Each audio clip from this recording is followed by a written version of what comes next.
So, welcome to my presentation, Entrepreneurship Spotlight, featuring Dr. Turchi, or Matthew Turchi. Why I chose him? Um, all right, for this project, I chose someone a little different. I chose my dad. Now, yeah, I could have picked somebody random entrepreneur online or somebody I know from work or somebody I know personally, but I felt this way was better because I could actually get real honest answers instead of just like a surface level or half-assed question. Sorry, pardon my French. But yeah, growing up, I've always seen him as a dentist. I never really thought about everything that goes into running a business. Like for me, he just went to work every day and came home, and that was it. But after deep diving a little more into this project, I realized he's just not a dentist. He's been running a business for nearly 40 years exactly. And honestly, I couldn't have thought of anybody different or anybody better. He's been a role model to me and my very own superhero. I mean, someone I can look up to, of course. But yeah, this project was the best chance to actually truly understand who Matt, or my father, or Dr. Matt, is and what he does on the business side. So, a little bit of a background. He went to University of Michigan for his undergrad and then for dental school right after. He went for chemistry, obviously, and then afterwards dental school. He went for 8 years of school. He graduated with about $175,000 in debt, and that was with 18% of interest on top of that, which honestly, I know that looks insane. I couldn't imagine like the dentistry debt nowadays is probably outrageous, but it's still insane. 175,000. It took him nearly 10 years to pay that off, uh, and right after that, he started. He was in a perfect situation. He wasn't in the perfect situation. He had to grind just like everybody else. Another cool thing about my dad, or Dr. Matthew himself, he did grow up in a family of nine, from Flint, Michigan. Uh, he was not so well off, very, I'd say, somewhat poor in aspect of that. Um, he told me a cool story one time, about when, or not cool story, but a story of how often him and his family of nine would eat just sugar and rice because that's all he had. And I think that makes everything he built after that even more impressive. He went from student debt to 40 years to a business owner. And I think that is just incredible.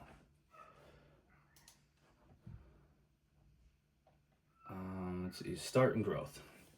Uh, he did just jump into owning a business right away. That's obviously, very unlikely. But he started as an associate dentist, basically working for somebody. This is where he learned how everything worked, not just in dentistry, but the business side too. And over time, he built experiences, got better, started building relationships with patients, and then after about 6 years, he bought into the practice and then became a partner, an official partner. And from there, he built it into something different for the community. So his growth wasn't fast; it was slow and steady. Honestly, really smart. It's like that one story about like the turtle or like a rabbit. I think it's like the slower you take, you'll finish, or however that goes. Maybe I'm just rambling. Maybe I am. So the four-part business model. So if we break this business into simple models or simple model, it actually makes a lot of sense. So first, what he offers, what he values. He provides a good dental care and people who trust him. Second, he he serves and it mostly people in the local areas, families, and long-term patients. Third, how he makes his money.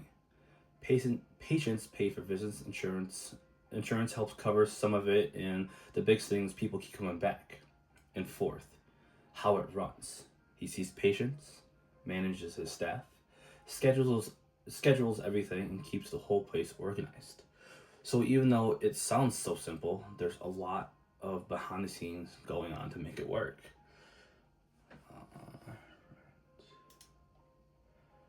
Entrepreneur marksmanship. So this is honestly one of my favorite parts.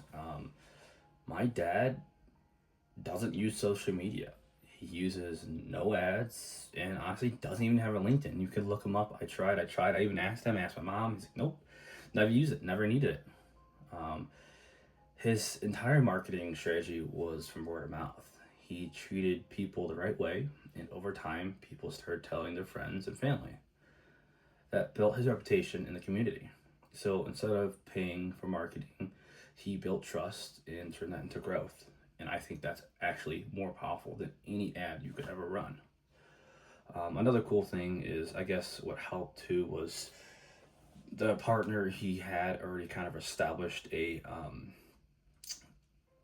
group of people of like patients, so he didn't have to need too many, but it did help, and it did help a lot of his family. Like his mom was in the community helping out all the time. She was a teacher, was also a nurse, and his dad, my grandfather, was actually a barber. So and his siblings too also did certain jobs or worked for Flint or whatever. So it helped that people kind of knew his last name and knew who he was as a person.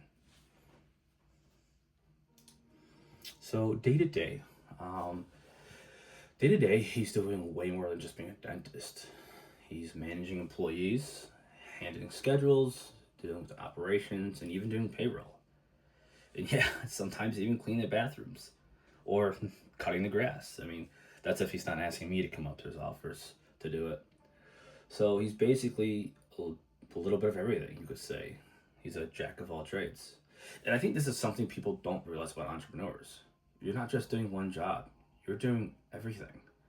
And I think a lot of people take that for granted. They don't see how hard it is to be an entrepreneur because it's not for everybody. There was a question I asked, my questions, it's not in here, but it pretty much asked, do you think everyone is cut out for entrepreneurship? And he's like, no, it's chaotic. It's a bunch of putting pieces together. And once you think that puzzle's put together, then it's like, sorry, start over again, different puzzle. So, but yeah, it's not for everybody. And day to day, there's a lot going on. And then on top of that, you gotta think about it. He had a social life, a family life, and everything else. So, I give him a lot of props for doing it and becoming who he is and who he is. His revenue model. So his business is what we call a service-based business. He makes money every time a patient comes in.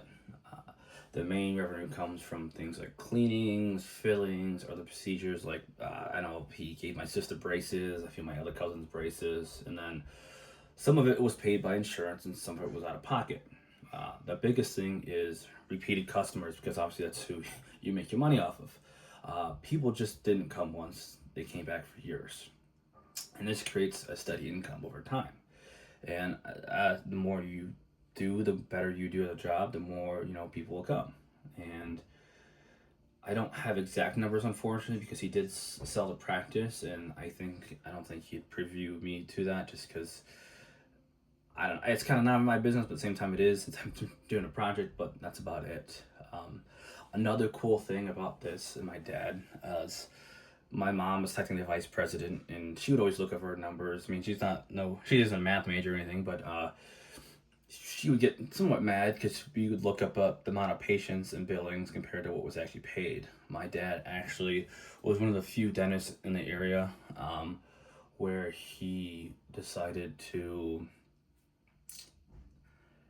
be a little lenient when it came to patients and paying stuff off. He would give people extensions, or he'd do a lot of work for free for the community. He went above and beyond for a lot of people, and I'm not saying he didn't have money or he didn't make money, but sometimes it did take a hit some years because he decided to try to make a change, try to make it different, and not think about numbers and think about money, which like everybody else does.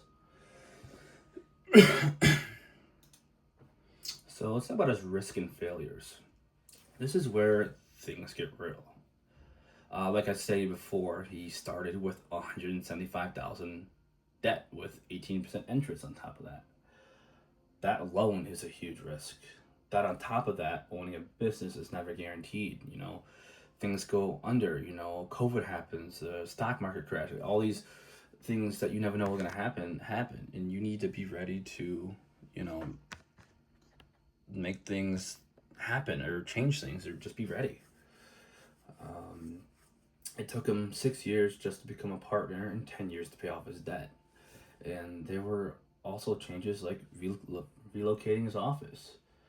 But the biggest thing is he didn't quit.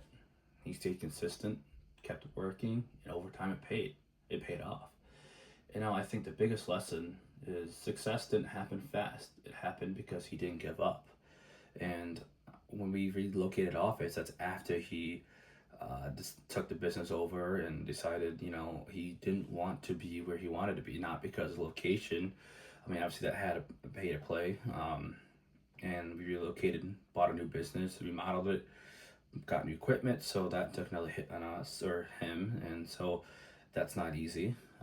The reason he did move was because there were a lot of break-ins in his office because he was located downtown Flint, pretty much, and did his best for a time, and then it just kind of took a toll on him. So he decided to move about 20 miles, still in Flint, but not kind of on the outskirts between Flint and what's the word, Grand Blanc. So yeah,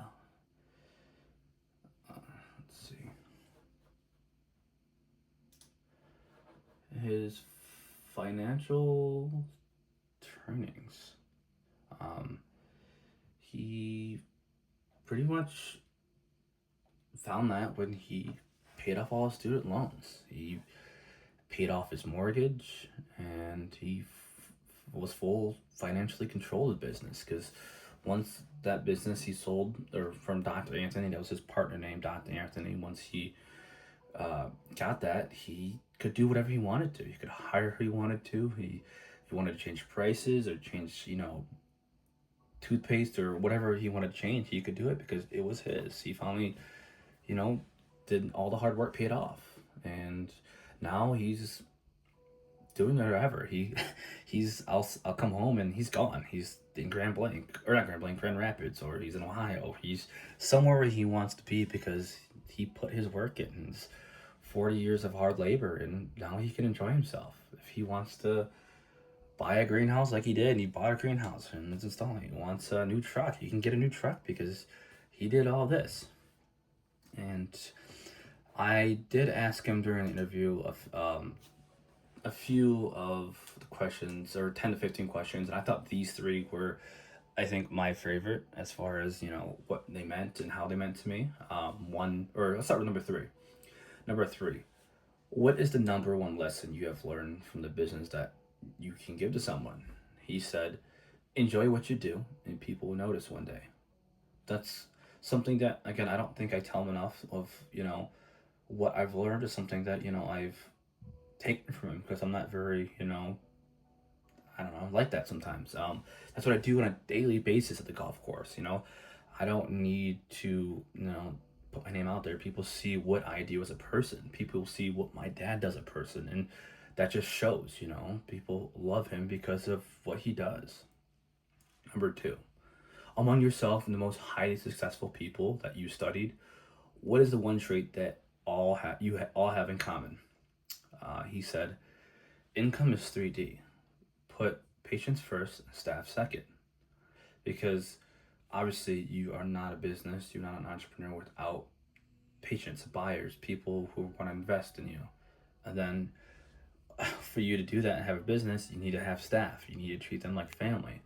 A lot of his staff stayed with him, and he never lost any staff because he treated his staff like one of their own. Just because he owned the place, he didn't treat them, like they were less than him, or like they didn't know anything, or like they were stupid. He valued their opinion and valued what they came and brought to the table. And the number one I thought was, I think, most important to me, probably because maybe a little biased, but I asked him, if you and I were to die tomorrow and you had one more message to leave with this generation, what would it be? He said, think about your soul daily. Um, we are a religious family, Catholics, and we that is something that we value and that helps structure us to who we are as people, to give us good morals, to give us good things. And I'm not saying everybody has to, be our religion or whatever it is, but like just think about your soul and what's gonna happen to you. Did you make an impact on like people around you? Did you treat people with fairness, kindness, and respect? Just kind of those type of things. And again, during these interviews, I know these answers are kind of short, but that's just how my dad was. They're straight to the point, and not a lot of context behind it. I've seen interviews where the person rambles and on and on and on about it, but I think this is just straight to the point, and just I know it for me. It's good enough. That's good. You can learn a lot from it. And thank you for meeting my dad, or better yet, or meeting Matt, or better yet, my dad. And so overall, this project actually changed how I saw him, or I see him. He's just not my dad or just a dentist. He is somebody who built something over time through consistency, hard work, and just treating people the right way. I think the biggest takeaway for me is that success isn't about doing something crazy or flashy, because anybody can do that. It's about showing up every day, doing your job, doing it right, and sticking with it and long enough to see the results. And honestly, that's what I'll take with me going forward. I mean, I've worked at the golf course where I work now for over 10 years, and I show up. I mean, yes, I'm late once in a while. I'm not perfect. Nobody is. But what I have prided myself on, and I always tell people this, and I will try to stay with it, or if they ask, but I have never once called off work. I have never missed one day at work. I have, even when I was sick, I did not call off. I did something else that wasn't with the people or wasn't what I wanted to do, but I still showed up. So from 2015 to 2026 now, I have, or 20 last year, I have not missed a single day of work. I've not called off. So thank you so much for, again, I know I said it already, but for meeting my dad, my hero, my inspiration, and who I try to want one day to strive to be one day.